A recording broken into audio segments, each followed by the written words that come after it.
नमस्कार, मैं हूं प्रकाश सिंह और आप देख रहे हैं समाचार सिटी 24। कान्हा का कॉरिडोर इन दिनों खासी चर्चाओं में है और हो भी क्यों ना, क्योंकि हर भक्त के आराध्य जो है कान्हा, और हर भक्त के मन में सिर्फ एक विचार चल रहा है कि आने वाले समय में जो कान्हा का कॉरिडोर बनने जा रहा है वो कितना भव्य और कितना सुंदर होगा।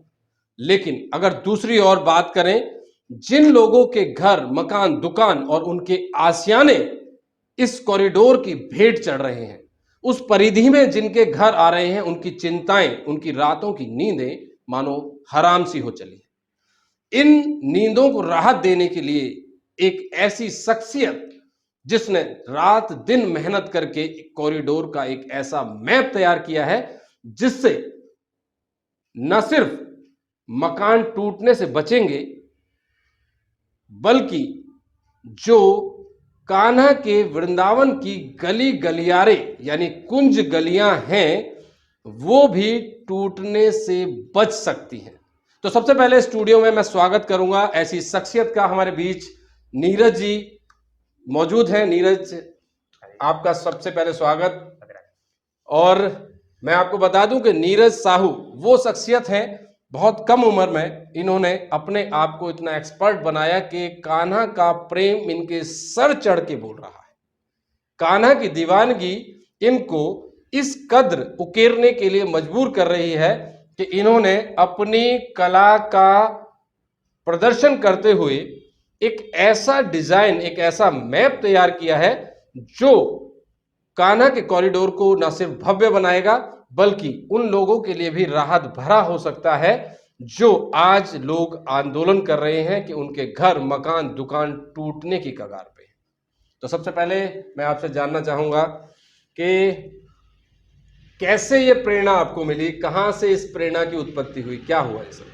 सर, प्रेरणा तो ठाकुर जी की है, बिहारी जी की है, लेकिन हमारे जो माननीय प्रधानमंत्री महोदय भी हैं जी। आप, जो हमारे शासन है, जो हमारा प्रदेश का शासन है, चाहे देश का शासन है जी। आप देखिए कितने सारे काम हो रहे हैं, और सारे काम जो अब हो रहे हैं हमें देखने को मिल रहे हैं बड़े ही रचनात्मक तरीके से हो रहे हैं। जी। तो वो भी हमारी प्रेरणा है सर, और बाकी प्रेरणा ठाकुर जी से जो हमें मिल रही है उसके फलस्वरूप हम जो कर पा रहे हैं, जो कर सकते हैं करने की कोशिश कर रहे हैं। नीरज जी, मैं बात करना चाहता हूं कॉरिडोर पर। कॉरिडोर का जो मैप आपने तैयार किया है, उस मैप को क्या आप समझा पाएंगे कि किस तरीके से मैप हमारे सामने है? और इस मैप को मैं समझना चाहूंगा कि आखिर ये मैप किस तरीके से है, जरा आप क्लियर करेंगे इसको थोड़ा सा? सर, हमने क्या है, मैप को जैसा आप सामने देख पा रहे हैं, मैप का हम लोगों ने एक प्रिंट लिया है, और इस प्रिंट में मैं आपको मैप समझाऊंगा कि मैप शुरुआत हम लोगों ने किस तरह से इसे डिजाइन करने की कोशिश की हुई है। यहाँ से देखिए आप, ये यमुना जी हैं, यमुना, हमारी यमुना मैया हैं यहाँ पर। हमारा सोचना ये सर कि जो भक्त, हमारे श्रद्धालु जो बाहर से आएंगे, वो सबसे पहले यहाँ पर यमुना जी का आचमन करें जी। और यमुना जी का आचमन करने के बाद, यमुना जी की पूजन करने के बाद, यमुना जी से आशीर्वाद लेकर के जी, भक्त इन सीढ़ियों के माध्यम से, आप यहाँ देख पा रहे होंगे ये पूरा एरिया, ये सीढ़ियाँ यहाँ पर बनाई हुई हैं। जी। मतलब प्लान ये किया हुआ कि ये तकरीबन यहाँ से यहाँ तक का 450 फीट का एरिया है जी। ये पूरा एक घाट निर्मित होगा जी। पूरा एक घाट होगा जी। इस घाट पर भक्त जो है हमारे श्रद्धालु यहाँ से सीढ़ियों के माध्यम से चढ़ करके जी। मैं एक आपको बहुत अच्छी बात बताऊं सर इस कॉरिडोर की, जी, कि हम लोगों ने, चूंकि बिहारी जी का कॉरिडोर है जी, और कृष्ण भगवान का कॉरिडोर है, जी, वृंदावन का कॉरिडोर है जी, तो इस पूरे कॉरिडोर में हमने जो भी चीजें ली हुई हैं वो हमारे बिहारी जी की जो प्रिय चीजें हैं, जैसे कि कमल का फूल है। देखिए आप, अगर आप देख पा रहे हो तो हम लोगों ने जो स्टार्टिंग है सीढ़ियों पर से चढ़ने के बाद श्रद्धालु उस कमल के फूल की आकृति पर आएंगे। सबसे पहले इस कमल के फूल की आकृति पर आने के बाद अगर आप यहाँ बीच में देख पा रहे हो तो यहाँ हमने एक सुदर्शन चक्र लिया हुआ है जी। इस सुदर्शन चक्र के बाद में सबसे पहले जब श्रद्धालु हमारे आएंगे तो सबसे पहले वो कमल के फूल पर आकर के सुदर्शन चक्र को देखेंगे जी। इस सुदर्शन चक्र के ऊपर एक भगवान कृष्ण की मूर्ति है, सुदर्शन चक्रधारी जी।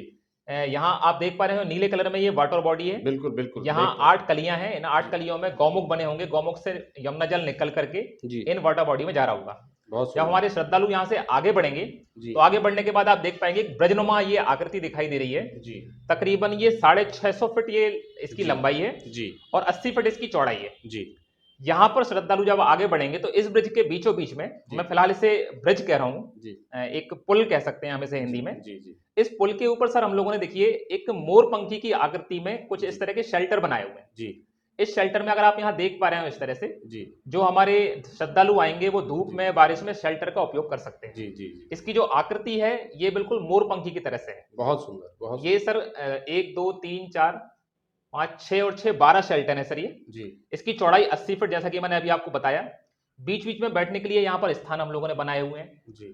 इस पूरे पुल के बीचों बीच में हमने एक बड़ी आकृति, बड़े साइज की पूरी एक बांसुरी का निर्माण हम लोगों ने सोचा हुआ है, प्लान किया है। इस बांसुरी के अंदर हम लोग, जो बिहारी जी हैं हमारे, जो कृष्ण भगवान हैं, उन्होंने बाल रूप में वृंदावन में जितनी भी लीलाएं की हुई हैं, उन सारी लीलाओं का यहाँ पर हम लोगों ने इस बांसुरी के अंदर वर्णन किया हुआ है। तो लोग जो है वो बांसुरी के अंदर लीलाओं का आनंद ले सकते हैं। उसके बाद चलते हुए सर इस बांसुरी के नीचे अगर मैं आपको थोड़ा सा बांसुरी की डिटेल बताऊं, आप यहाँ थोड़ा सा देख पा रहे होंगे। ये बांसुरी को मैंने सर बड़ा करके यहाँ पर दिखाया हुआ है। इस बांसुरी के नीचे सर मतलब बांसुरी की जो हाइट है तकरीबन 20 फीट की इसकी हाइट है। इस बांसुरी के नीचे हम लोगों ने यहाँ पर एक ये मतलब वैसा बनाया हुआ है जिसके नीचे फैसिलिटीज हम लोगों ने दी हुई है। बांसुरी के नीचे एक 8 फीट हाइट का पूरा स्ट्रक्चर बना हुआ है, जिस पर शॉप्स हैं, टिकट काउंटर्स हैं, फैसिलिटीज है, मतलब टॉयलेट बाथरूम्स वगैरह हैं। और यहाँ कुछ शॉप्स भी हम लोगों ने बनाई हुई है, काउंटर बनाए हुए हैं, जिसमें मंदिर से रिलेटेड या ठाकुर जी से रिलेटेड आपके वस्त्र, पोशाक, पूजा की जो सामग्री है वो यहाँ से हम लोग वक्त हमारे ले जा सकते हैं।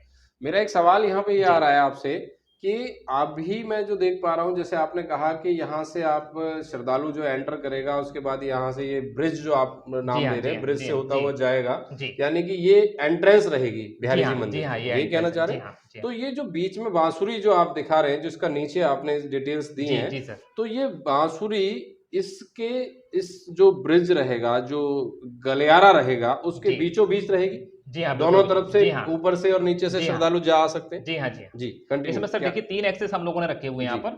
1 2 3 आप देख पा रहे होंगे यहाँ पर। तो इससे जो लोग हैं वो चारों साइड में मतलब आ जा सकते हैं। वो श्रद्धालु यहाँ भी जा सकते हैं, यहाँ से यहाँ आ सकते हैं, मतलब उनका चारों साइड एक्सेस है।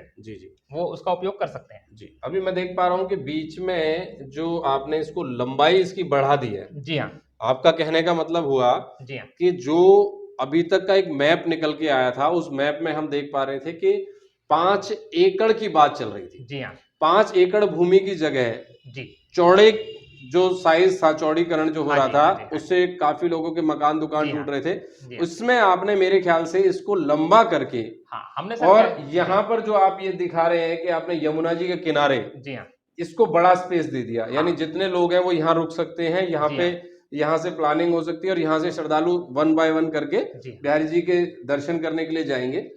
लेकिन वहां पे एक बात ये थी कि 5 एकड़ में हरा भरा वृंदावन, यानी बिहारी जी का जो गलियारा होगा वो बहुत हरा भरा होगा, ऐसा प्लान किया था। तो आपके इसमें कहाँ ग्रीनरी या ऐसी चीजें कुछ? सर हम लोगों ने वन की बात करते हैं, बिल्कुल हम लोगों ने सर उसका ध्यान रखा हुआ है। आप यहाँ पर देख पा रहे होंगे, ये पूरा जो साइड का पोर्शन आप यहाँ देख पा रहे हैं, हम लोगों ने ये पूरा इस जगह पर, और ये पूरा चारों साइड का जो परकोटा है, आप देखिए ये पूरी हम लोगों ने यहाँ पर ग्रीनरी को शामिल किया हुआ है। यहाँ पर ये 8 स्पेस है सर। लेफ्ट में अगर आप देख पाएंगे तो 8 स्पेस लेफ्ट में है और 8 स्पेस ये राइट में है। सर हम लोगों ने ये 16 स्पेस क्रिएट किए हुए हैं। भगवान कृष्ण को 16 कलाओं में पारंगत माना गया है।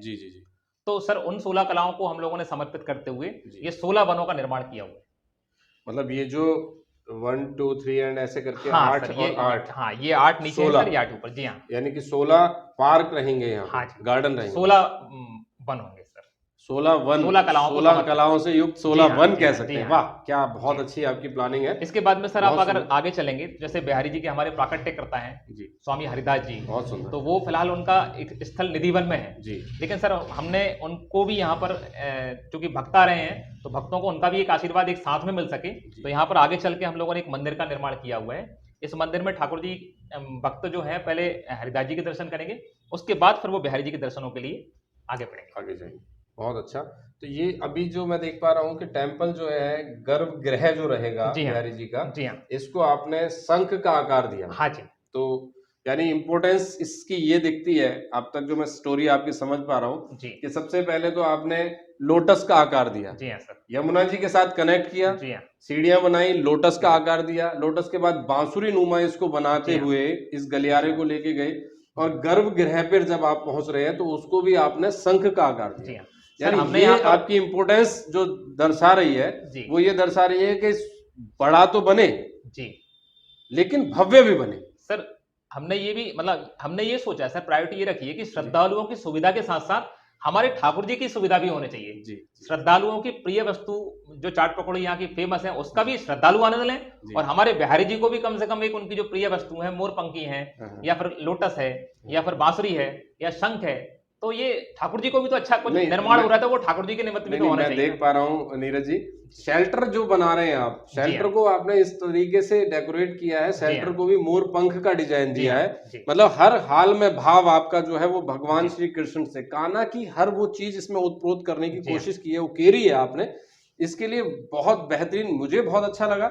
लेकिन अब बात यहाँ पर आती है कि किस तरह से ये नजर पड़ेगी अधिकारियों की, किस तरह से ये विषय हमारे मुख्यमंत्री जो इस पूरे ब्रिज को सजाना चाहते हैं, श्री आदित्य योगीनाथ जी, उन तक पहुंचेगी, और वो कैसे इसको अपने तरीके से आगे अपने दिशा निर्देश देंगे, वो बाद की बात है।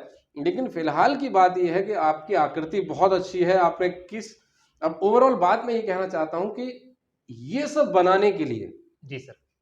मतलब ऐसा क्या, ऐसा क्यों, सर इसमें नेम फेम के लिए सरकार से सीधा चैलेंज है आपका, नहीं सर, देखिए हम सरकार के नुमाइंदे बैठे हैं, एक जी। से एक एक्सपर्ट बैठे जी हैं, हाँ। उसके बाद आप इतना अच्छा प्लान लेकर के आए जी हैं, हाँ। तो क्या लोगों को हजम नहीं होगा, सर देखिए, डाइजेस्ट नहीं कर हमने सर पाएंगे? ये काम किसी को चैलेंज करने के लिए नहीं किया जी, हुआ है। जी। सर देखिए, ये तो हमारा शासन ऑलरेडी बहुत अच्छा काम कर रहा है, जी चाहे प्रदेश की गवर्नमेंट हो, चाहे हमारे देश की गवर्नमेंट हो, जी। वो ऑलरेडी बहुत अच्छा काम कर रही है।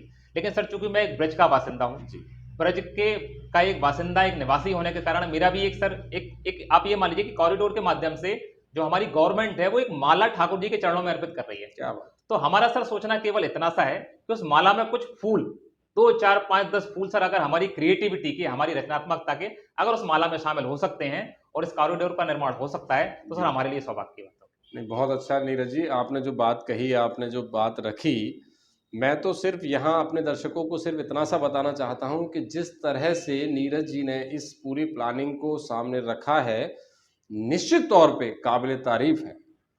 एक कम उम्र में अच्छी परफॉर्मेंस देने का जो प्रयास आपने किया है, वो निश्चित तौर पे आने वाले वक्त में अगर इसको कहीं ना कहीं स्थान दिया गया तो कान्हा का कॉरिडोर भव्य और बहुत सुंदर हो सकता है, ये तो तय है। लेकिन मेरा एक अंतिम सवाल है नीरज जी आपसे, ये जो कॉरिडोर बनेगा, जी सर।